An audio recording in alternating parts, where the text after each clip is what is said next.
Mike Bond here with UFC featherweight contender Dan Ige, who meets Calvin Kattar in the main event, July 15th, Fight Island, Yas Island, Abu Dhabi. Dan, how stoked are we for this? I'm pretty stoked, man. We're sitting exactly about a month away today, so just getting ready. It's crunch time. In about 30 minutes, I'm gonna head over, get a nice sparring session in. But yeah, I'm pumped up. I'm ready. It's a big opportunity. 5-round main event against one of the best in the world. It's exactly what I've been asking for, so I'm excited. Yeah, so how long after the win over Edson Barboza did you get approached about this possibility? I found out Monday. I honestly I was I started training maybe about a week after the Edson fight. Took a week off. My body felt pretty good. But I got right back into it and I started training, focusing on getting better and on what was next. I was planning on originally fighting in August, September, taking a little time off, but the opportunity came along Monday and you can't say no to a main event against a guy who's ahead of you. It's exactly what I want. Um, I'm in this to be a champion and I have to go out there and take these big risks and opportunities and fight guys like Calvin and take a big step up. So I'm excited. Yeah, was there a point there? I mean, I know after the fight with Edson, some controversy there with the result and stuff. You said you were willing to give him a rematch if that's what they wanted and everything. At what point were you just like, obviously this offer came through and you kind of moved on, but is that something you were, thinking about much or, reflecting back on that fight that you kind of want to clear that controversy up? For sure. I mean, I've watched the fight over 10 times. Like every time I watch it, I try to watch it with an open mind. You can't. It was a close fight, but I truly believe in my heart I won that fight, and that's why I was ready and willing to give Edson a rematch. I took that fight on 2 weeks' notice. Basically in quarantine on the couch. Um, so I was excited to go. That guy's been in camp since December, training, ready to kill someone. So he was shredded and in shape, and I went out there on 2 weeks' notice and gave it my best and got a W. So yeah, I was 100% open to a rematch, and with the full 8 weeks or whatever they would have given me, I would have been an even better version of myself. So like I said, it is what it is. I got the W. It's in the history, and I'm moving on to the next. Absolutely. And obviously, main event spot, all that kind of stuff. Calvin fought in a similar time to you, fighting Jeremy Stevens and getting that big knockout himself. So did you think maybe just given the fact, who's available, how these cards are getting booked, it's kind Yeah. of a little bit of chaos and just seeing who's really free to fight. So when you kind of looked at the state of the division, did you think this one had a good chance of happening? Yeah. You know what?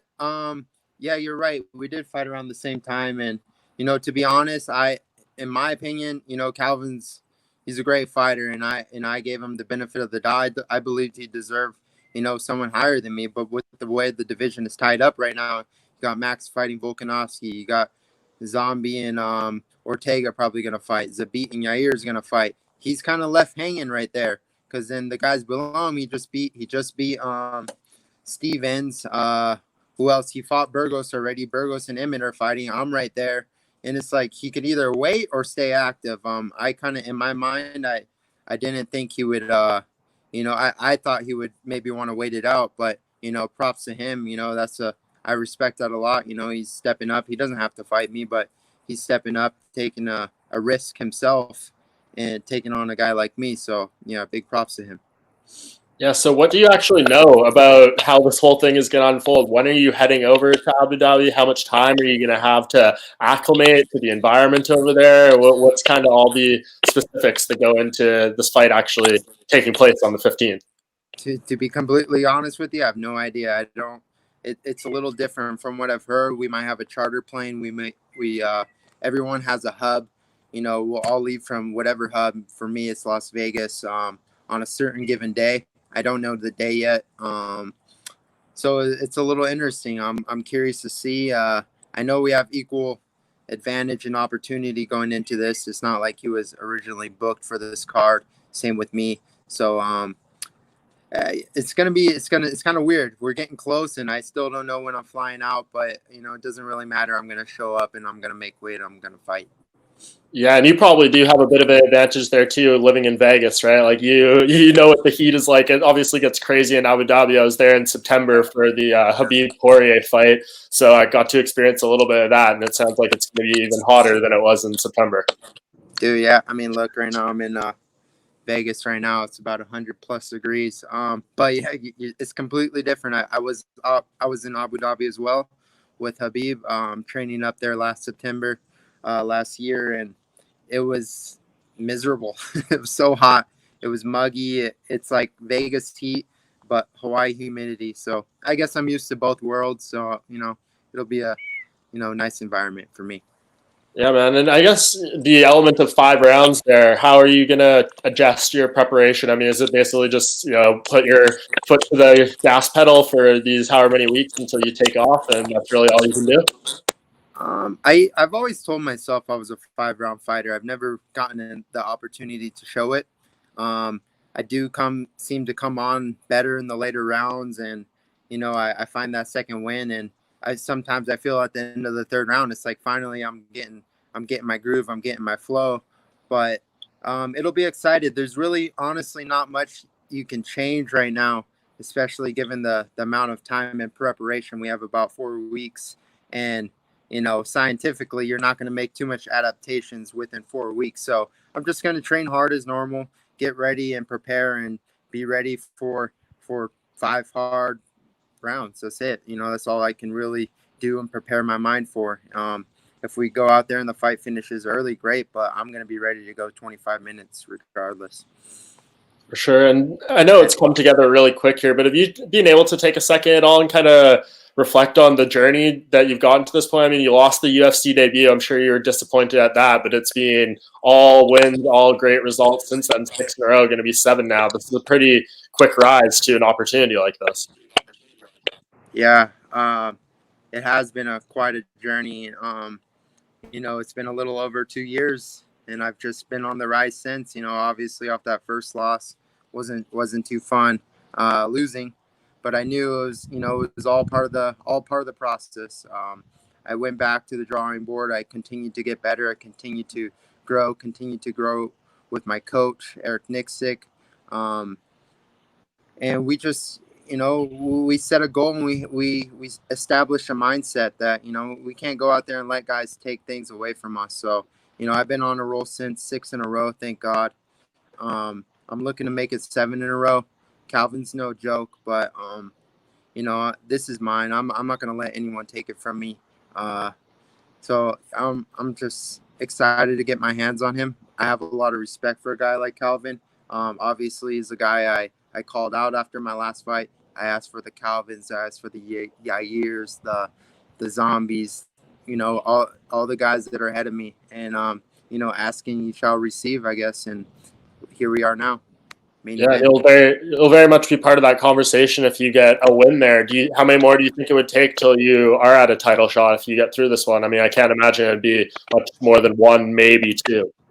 It's literally right there. Everything is up for grabs. This whole sport is about timing. You see guys, Gilbert Burns, for example, a guy that just went on the fast track. Fought everyone, anywhere, anytime, short notice. That's what it's all about. It's opportunities, stepping up, taking opportunities, taking risk, and that's how you really get ahead in this game. And he just beat the number one contender, Tyron Woodley, and earned himself a title shot. And that's what I'm looking to do. I know Volkanovski and Max are fighting 4 days before us, and so it'll be a good time frame. You got the other guys lined up probably later in the year, but you never know. You never know what will happen. In my mind, I'm expecting one or two more, but I have one guy, one really tough guy to get past, and that's going to be a true test. But once I get past him, I'm right there. I'm right within reach of the title, so I'm not going to let it slip through my fingers.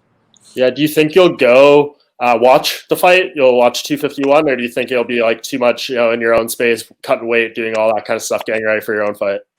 I don't really know. I'm not sure how it's gonna work. I'm sure it all depends what day I'm flying there. If Yeah. I make it there in time, I'd love to, obviously tune in and watch it. I watch all the fights. I know everybody in the game, every weight class. I study everybody. I learned from everyone's mistakes. I learned from everyone's success. So, yeah, I'll definitely be watching that fight and while I'm getting ready for mine. Yeah, who do you think wins? I'm rooting for the Hawaiian, Max. It's a tough fight. Volkanovski, he's a smart fighter. He's a great champion. So is Max. And I think Max is really good at making adjustments. And I think he can make the proper adjustments to come back and, you know, get a win over Volkanovski. But that being said, Alex is no joke. And, he hasn't truly earned his respect as a champion. I respect him, a lot. But I feel like he has a point to prove. And, he wants to go out there and show everyone he is a real champion, which he is. And it's just going to be an entertaining fight. And I'm looking forward to it. Definitely, I'm really interested in that too. And I guess just before I let you go here, just give us the breakdown of Calvin. Obviously, don't want to give away any game plan or anything, but people seem to be pretty high on his boxing. That's what's led to some nice knockouts for him. Is that kind of the biggest threat you're seeing from him going into this fight? For sure, the guy's got some slick hands. He's a power puncher. He's got a nice right hand, nice left hook, nice jab, really good jab. But I'm prepared for everything. I'm prepared if he throws a spinning wheel kick at my head. He did it against Feely, I'm you can't underestimate anyone's skills. And although we've kind of only seen his stand up and his boxing, and he has a great cardio, he has a great gas tank. I'm expecting the best ever Calvin Kattar, and I'm looking to test him in all areas. Awesome, man. Well, I think we're really looking forward to this one. It should be great. UFC just made it officially official a few months ago. You guys got a nice lineup underneath you too. Frankie Edgar is the co-main event and stuff. So should be a great night of fights over there, and very happy to see you get this chance. Thank you so much, Mike. Yeah, I'm looking forward to it too. It's gonna be a sick night of fights. It's crazy. Frankie Edgar, main event or co-main event. Like, just to be on the same card with that guy is freaking awesome. He's a legend, and I'm excited to go out there and put on a good show for everyone.